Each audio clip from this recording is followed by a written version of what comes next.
ಪಾಲಕ್ ಸೊಪ್ಪಂದರೆ ನಿಮಗೂ ಇಷ್ಟನಾ? ಸಿಂಪಲ್ಲಾಗಿ ಪಾಲಕ್ ಸೊಪ್ಪಿಂದ ರೈಸ್ ಹೇಗೆ ಮಾಡೋದು ಅಂತ ನೋಡೋಣ ಬನ್ನಿ.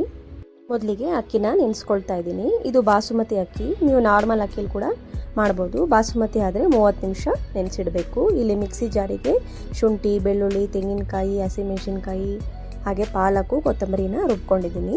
ಈಗ ಪ್ಯಾನಲ್ಲಿ ಎಣ್ಣೆ, ತುಪ್ಪ, ಈರುಳ್ಳಿ, ಕರಿಬೇವು, ಜೀರಿಗೆ, ಟೊಮೊಟೊ, ಉಪ್ಪು, ಅರಿಶಿಣದ ಪುಡಿ ಹಾಕಿದ್ರೆ ಟೊಮೊಟೊ ಬೇಗ ಮ್ಯಾಶ್ ಆಗುತ್ತೆ.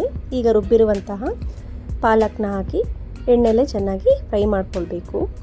ಈಗ ಇದಕ್ಕೆ ಹಸಿ ಬಟಾಣಿ, ಕಟ್ ಮಾಡಿದಂತಹ ಆಲೂಗಡ್ಡೆ ಹಾಕಿ ಮುಚ್ಚಳ ಮುಚ್ಚಿ ಬೇಯಿಸ್ಕೊಳ್ಬೇಕು ಸ್ವಲ್ಪ ಹೊತ್ತು. ನಂತರ ಇದಕ್ಕೆ 1.5 ಗ್ಲಾಸಷ್ಟು ನಾನು ನೀರು ಹಾಕ್ಕೊಳ್ತಾ ಇದ್ದೀನಿ. ನೀವು ಮಾಮೂಲಿ ರೈಸ್ ತೊಗೊಂಡ್ರೆ 2 ಗ್ಲಾಸ್ ಹಾಕ್ಕೊಬೇಕು. ರುಚಿಗೆ ತಕ್ಕಷ್ಟು ಉಪ್ಪನ್ನು ಸೇರಿಸಿ ನೀರು ಕುದಿ ಬಂದಮೇಲೆ ನೆನೆಸಿಟ್ಟಿರುವಂತಹ ಅಕ್ಕಿನ ಹಾಕಿ ಲೋ ಫ್ಲೇಮಲ್ಲಿ 15 ನಿಮಿಷ ಬೇಯಿಸಿದರೆ ಇದು ರೆಡಿ ಆಗುತ್ತೆ.